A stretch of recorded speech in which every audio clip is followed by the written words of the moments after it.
Meghan Murphy is what's called a trans-exclusionary radical feminist, or I think they just call themselves radical feminists.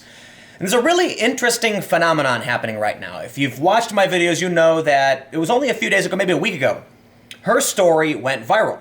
She was suspended from Twitter for saying men aren't women. That's it. And that's actually true in every single capacity, right? You've got the conservatives saying men are men, women are women, there's only two genders. But the left are saying that man and woman are genders, not sex. Therefore, man cannot be woman. They are distinct, even among the trans community. Yet for some reason, Twitter still suspended her. She wrote this article on Feminist Current, which I believe may be actually her blog. She said, "Twitter wants me to shut up, and the right wants me to join them. I don't think I should have to do either. I don't want to choose between the left and the right. I want to engage in critical thought, challenge myself, and form my own opinions." That kind of sounds like the intellectual dark web. I really hate that phrase, but the IDW, as they call it, is eclectic. You've got progressives like Brett Weinstein, you've got conservatives like Ben Shapiro. All of them want to have a discussion with you, Meghan, about your beliefs and why you think the things you do, and think it's wrong that you are suspended over these things. I would say I would agree in that regard. I certainly believe that Meghan has a right to express her opinions, to say her ideas without being suspended. Doesn't necessarily mean I agree with her. What's interesting, though, is the world is framed in this very strange way, right? There's the regressive authoritarian left, of which Meghan was excised from, and then there is the right. And the right is basically even people who are progressive for some reason, but not authoritarian, right? I've been called a conservative time and time again, even though for those of you who watch my channel, you see me talk about progressive tax and about why social justice actually is a good thing in many capacities, except the social justice left as we know it tends to be authoritarian, right? You know, and just for clearing there, because I have to do this for any new viewers, there's a difference between saying, hey, maybe we shouldn't use race to determine someone's worth, which is social justice, and saying something like Asians should have to score higher on tests to get into Harvard, which is racist. But that's what the social justice warriors, the regressive left wants, right? So for Meghan, it's actually a really interesting position because radical feminists are basically the odd one out in this whole culture war.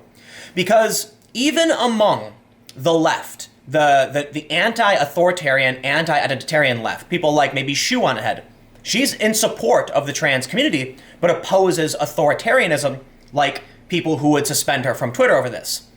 Rad femmes are ridiculed by the right, they're ridiculed by the left, and thus they're probably one of the weakest groups out there. Now, among radical feminists, if they keep their their ideas about the trans community quiet, they can probably get by in a lot of regards, but not always. So let's read a little bit about what Meghan has to say to get some of her perspective. She said, "In August, I was locked out of my Twitter account for the first time. I was told that I had violated Twitter's rules against hateful conduct, and that I had to delete 4 tweets in order to gain access to my account again.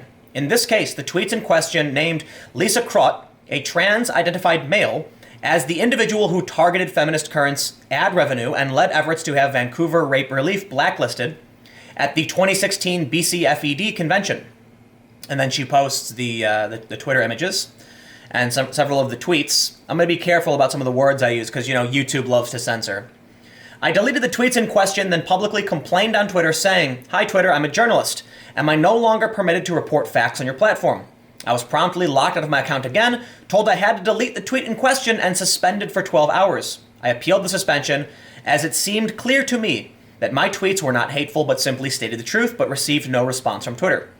On November 15th, my account was locked again. This time, I was told I must delete a tweet from October saying, 'Women aren't men,' and another asking, 'How are trans women not men? What is the difference between a man and a trans woman?' After dutifully deleting the tweets in question, in order to gain access to my account again, I tweeted angrily." And then she went through this tweet. We went through the story, so I'm not going to recap all that, but basically she started freaking out. I don't want to say freaking out because that's like a negative connotation, but she was very irate about what Twitter had done, and she got a ton of support from people who are anti-identitarian, anti-authoritarian, saying, hey, you shouldn't be banned for this, you know, regardless. She said, to be fair, it's not that insane. Multi-billion-dollar companies are clearly primarily interested in profit, not free speech or women's rights. But Twitter is a company that represents itself as a platform for communication, for debate, and for sharing ideas, news, and information.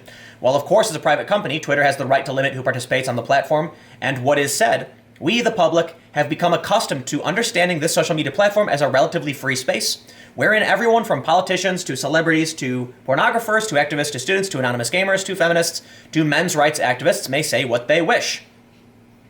Despite my disinterest in seeing graphic pornography on Twitter and in being called a TERF C-word who should drink bleach, I accept that this is something I am likely to be exposed to on Twitter and choose to use the platform anyway. I have a ton of respect for that because that's reality. I get tons of people, attacking me. I've received death threats on Twitter, and yep, that's a part of being a public figure on the internet. She gets it. She said, cruel and graphic comments are things, for better or for worse, I am accustomed to, and that frankly don't bother me much at this point. If you're a public figure, you do just get used to this kind of thing. Not always. The regressive left wants to police the world because they are bothered by other people saying mean things, whereas most of us are kind of like, yeah, people are going to say mean things. You got to get over it if you want to be an adult. But that's the next video I have planned, because after this, I want to do a video about millennials being stunted. Yeah, and if you're watching and you're probably a millennial, you'll probably agree with me, and we'll go over all that stuff, but let's continue. What is insane to me, though, is that while Twitter knowingly permits graphic, I don't want to keep saying that Twitter's going to suspend this, going to punish my channel, and threats on the platform, I have reported countless, threats against her. They won't allow me to state very basic facts such as men aren't women. This is hardly an abhorrent thing to say, nor should it be considered hateful to ask questions about the notion that people can change sex, or ask for explanations about transgender ideology. These are now, like it or not, public debates that are impacting people's lives as legislation and policy are being imposed based on gender identity ideology. That is the belief that a male person can identify as a female or vice versa.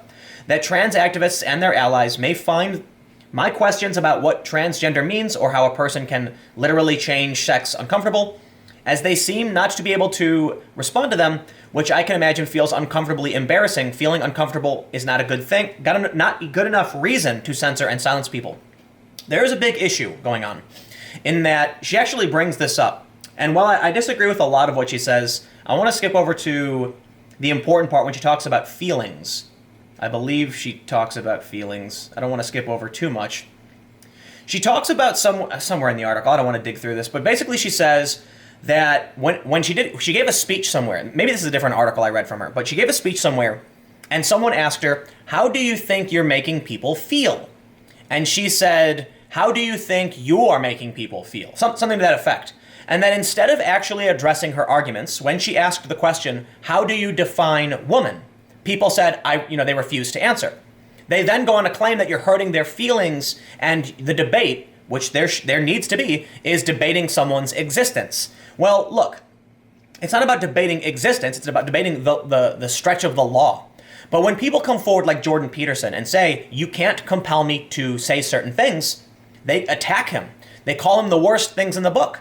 Now, granted, I think Jordan Peterson has actually risen above, and a lot of the attacks against him are kind of subsiding as now he's going into more mainstream platforms, and they're starting to accept him as just a kind of moderate thinker, although the people on the far left certainly don't like him. You end up with these kind of issues where simply by saying men aren't women, which, let me stress again, actually fits the actual trans ideology. If man and women are social constructs, then they're two different things, and thus men cannot be women. Males can be women according to trans ideology, and females can be men according to trans ideology. But her statement is actually factually true by every political ideology. Men are not women. So she posts something. I don't know where the part is about feelings, but she says something really interesting that I think is the crux of what I want to convey here as I read this. She said, I no longer believe leftist positions are necessarily most right or most ethical. I no longer believe everyone on the right is wrong about everything. I do not believe all those on the right necessarily have ill intentions, and suspect that many, like those on the left, believe they are working towards a better world. I don't believe that it's productive to position everyone who disagrees with the left as right-wing, and therefore an enemy. Bingo! There it is. People who are within the flame, right? There's a saying that I've talked about before. I think it was Andrew Breitbart. He said something like, everyone on the default liberals, he called it, are scared of the fire. They see the fire and they're told, don't go near it, don't go near it, it's dangerous. And when they finally walk through it, they can see on the other side is freedom. And there's a ton of people just living their lives like normal. And this is what she just did in this article. She walked through the flame.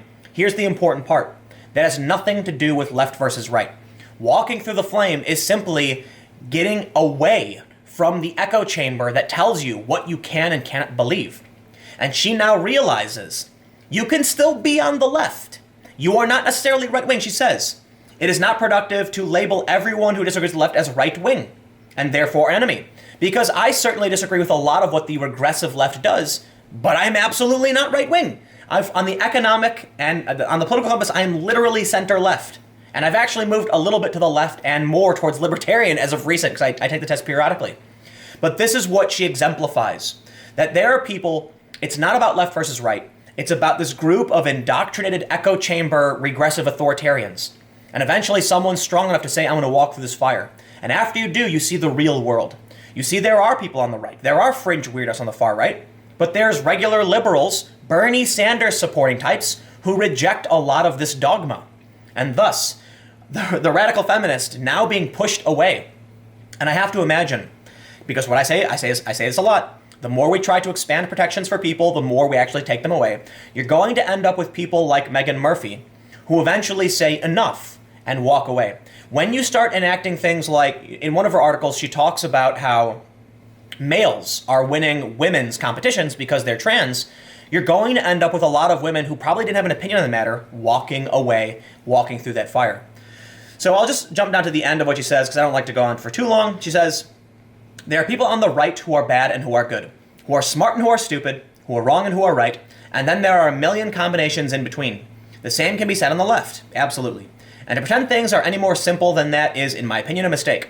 While we may not agree on much else, the right and I both agree that transgenderism, okay, she agrees with the right that transgenderism is nonsense, which may be awkward, but is better than being wrong or dishonest. Speaking of which, she says she reserves the right to be wrong about all of this and change her mind accordingly, though I suspect I am not, she says. The important thing to realize, your opinion on the trans community does not define left or right. People talk about the cultural left and the cultural right, sure, call it whatever you want, but in actual terms, the left and the right don't have anything to do with this. She is someone who is on the left, who believes in a lot of left policy, and she disagrees on transgender issues. Well, there you go. What do you call her? Of course, they're going to call her far right. But it becomes a problem. This is why I think radical feminists are often excluded from the conversation, because they are leftists. But they don't agree with your dogma, so what do you call them? You certainly can't call them far right. Just don't talk about them at all. Anyway, the next video I've got coming up in just a few minutes, or maybe already on my page now, millennials, not buying homes, not getting married, not having kids. What the hell is wrong with these kids? Stay tuned, that video should be up in a few minutes or already.